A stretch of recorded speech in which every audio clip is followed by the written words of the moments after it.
315 metre लंबी और 18 floor building जितनी ऊंची। ये है MSC मेराविलिया क्रूज शिप, जो मॉडर्न शिपिंग इंडस्ट्री के लिए किसी रोल मॉडल से कम नहीं है।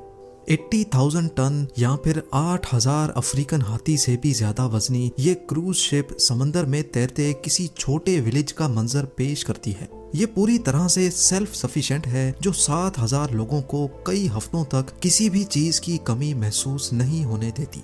2500 luxury sweets, casinos, fitness centre, open terraces, pools, water parks, dancing floors, restaurants और हत्ता के इसके अंदर एक पूरा शॉपिंग मॉल भी मौजूद है। इसकी कंस्ट्रक्शन में टोटल 1 अरब US डॉलर्स यानी कि 8,250 करोड़ रुपए और 60 लाख घंटों की मेहनत लगी, जो 450 इंजीनियर्स और हजारों वर्कर्स की दिन रात की मेहनत के सिवा मुमकिन नहीं था। शिपिंग कंपनी MSC ने इसकी डिजाइन और कंस्ट्रक्शन के लिए फ्रांस की एक कंपनी को कॉन्ट्रैक्ट दिया।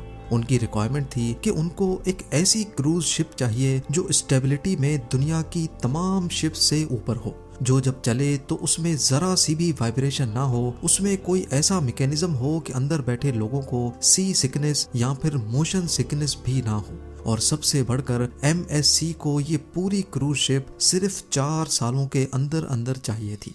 डेडलाइन से एक भी दिन ऊपर गया तो कंस्ट्रक्शन कंपनी को रोजाना 1 लाख यूरोस का जुर्माना अदा करना पड़ेगा। पर सवाल है कि इतने कम वक्त में ये मुमकिन कैसे होगा। ज़ेम टीवी की वीडियोस में एक बार फिर से खुशामदीद। नाजरीन, STX फ्रांस, जिनको इस स्टील के पहाड़ को खड़ा करने का चैलेंज सौंपा गया था, उनको इसकी कंस्ट्रक्शन के दौरान कई चैलेंजेस का सामना करना पड़ा। कुछ फीचर्स तो ऐसे भी थे जो शिपिंग इंडस्ट्री में पहली बार अटेम्प्ट किए जा रहे थे। 4 सालों की डेडलाइन में से मेराविलिया की प्लानिंग और डिजाइनिंग में ही 2 साल गुजर गए। 2015 में ऑफिशियली इसकी कंस्ट्रक्शन का आगाज हुआ, जबकि 2016 में इनको ये वेसल डिलीवर करनी थी। 150 हेक्टेयर्स बड़े सेंट नज़ेर शिपिंग यार्ड में हजारों स्टील की शीट्स मंगाई गई। 315 मीटर लंबी क्रूज शिप पर कौन से हिस्से में कौन सा पार्ट कितना बड़ा और किस शेप में होगा, ये डिजाइन पहले से रेडी थे। बस अब सिर्फ इनको काटना था और वही सबसे एक्यूरेसी वाला काम था। इसके लिए एक रोबोटिक आर्म की मदद ली गई। इस दौरान इनको एक शीट में से ज्यादा पीसेस काटने थे ताकि स्टील शीट की वेस्टेज कम से कम हो। ये इतना एक्यूरेसी वाला काम था कि इसको हाथों की मदद से करना इम्पॉसिबल था, क्योंकि अगर एक भी पीस में 1 मिलीमीटर का भी फर्क आया तो पूरी 2 सालों की मेहनत जाया हो सकती है। मेराविलिया को बनाने के लिए टोटल 3 लाख पीसेस चाहिए थे, वो भी अलग अलग शेप के। इन पीसेस को वेल्ड करके बहुत कॉम्प्लेक्स पार्ट्स बनाए जाने थे, जैसा कि ये बल्बस बो, जिसको मरीन इंजीनियर्स बल्ब भी कहते हैं।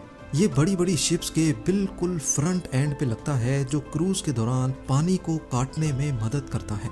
अगर ये बल्बस बो ना हो तो शिप्स को ज्यादा ड्रैग का सामना करना पड़ता है, और ज्यादा ड्रैग का मतलब है कि ज्यादा फ्यूल इस्तेमाल होगा। बल्बस बो के अलावा शिप का हल बनाना भी एक बहुत ही कॉम्प्लिकेटेड टास्क होता है। ये मेन बॉडी होती है जो लाखों टन वजनी शिप को पानी में फ्लोट करती है। इसका डिजाइन और शेप बहुत ही इम्पोर्टेंट होता है, क्योंकि ये अलग अलग समंदरों में अलग तरह से रिएक्ट करता है। सॉफ्टवेयर की मदद से 150 हल डिजाइन्स बनाए गए और फिर एक एक को सिमुलेटर पे टेस्ट किया गया। ये सारी टेस्टिंग एक डमी शिप पे की गई, जिसमें जगह जगह सेंसर्स लगाए गए। कितनी स्पीड पे पानी की फोर्सेस का शिप पर क्या असर होगा, ये सारी टेस्टिंग करने के बाद जो हल सबसे स्टेबल था उसको सेलेक्ट किया गया। अब बारी थी मेराविलिया के सबसे इम्पोर्टेंट हिस्से यानी प्रोपेलर्स की।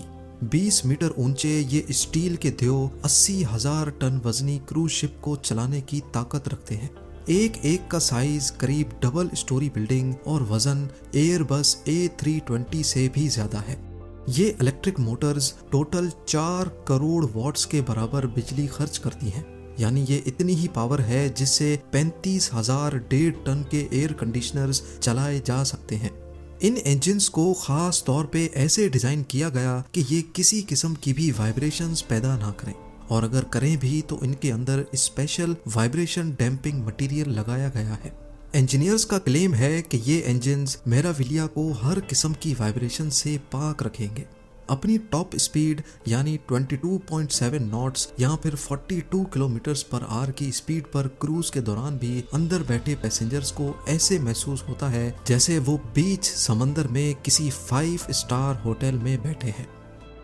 MSC मेराविलिया की इलेक्ट्रिसिटी रिक्वायरमेंट्स की बात की जाए तो इसमें पूरा पावर स्टेशन इंस्टॉल करने का फैसला किया गया। ये एक तरह का तैरता हुआ विलेज है जिसमें 7,000 लोग कम से कम भी 7 दिनों के लिए रहते हैं। 2,500 लग्जरी स्वीट्स, कैसीनोज, थिएटर्स और दूसरी लग्जरी फैसिलिटीज बहुत ज्यादा बिजली इस्तेमाल करती हैं। ये पावर स्टेशन 4 बड़े बड़े डीजल जनरेटर से बना है जो 11,000 वोल्ट्स करंट प्रोड्यूस करते हैं। इंजन की डिमांड पूरी करने के बाद ट्रांसफार्मर्स लगाकर ये वोल्टेज 230 वोल्ट्स पे लाई जाती है ताकि पैसेंजर्स इसको अपने इस्तेमाल में ला सकें। इलेक्ट्रिसिटी को शिप के कोने कोने में पहुंचाने के लिए मेराविलिया पर जो वायरिंग की गई है उसकी टोटल लंबाई 1500 किलोमीटर के करीब है। क्योंकि ये एक जायंट शिप है इसी वजह से इसको वन पीस में बनाना तो पॉसिबल ही नहीं था। इंजीनियर्स ने डेडलाइन को पूरा करने के लिए इसके मुख्तलिफ मॉड्यूल्स को अलग अलग कंस्ट्रक्ट किया था। अब बारी थी असेंबली की, यानी तमाम मॉड्यूल्स को उठाकर एक दूसरे के ऊपर फिट करने की। ये एक तरह का जायंट पजल सॉल्व करने जैसी गेम थी। 5,000 टन वजनी क्रेन की मदद से असेंबली का काम शुरू किया गया। एक एक मॉड्यूल को इंतहाई एक्यूरेसी से लगाना बहुत जरूरी था। सारे मॉड्यूल्स को एक दूसरे के ऊपर फिट करने में और शिप की शक्ल बनने में पूरे 9 महीने लग गए। क्रूज शिप्स पे नॉर्मली लोग अपनी वेकेशन स्पेंड करने जाते हैं और ये कम से कम भी अपनी डेस्टिनेशन तक पहुंचने में 1 हफ्ता लगाती हैं। मेराविलिया पर 7,000 पैसेंजर्स को रहना था और इनकी पानी की रिक्वायरमेंट को पूरा करना ही एक बहुत मुश्किल टास्क होने वाला था। फ्रेश वाटर सिर्फ पीने के काम ही नहीं बल्कि पूल्स, शॉवर्स और कुकिंग में भी यूज होता है। एस्टिमेट लगाया जाए तो शिप पे एक शख्स रोजाना 200 क्यूबिक मीटर पानी इस्तेमाल करता है, यानी अगर 7,000 पैसेंजर्स होंगे तो 14 लाख क्यूबिक मीटर पानी, वो भी रोज का। अब इतने ज्यादा पानी को तो कोई भी शिप स्टोर नहीं कर सकती। इस मसले से निपटने के लिए ऑन बोर्ड डीसैलिनेशन प्लांट्स लगाए जाते हैं। समंदर के पानी को गर्म करके स्टीम में कन्वर्ट किया जाता है जिससे सॉल्ट्स पानी से अलग हो जाते हैं।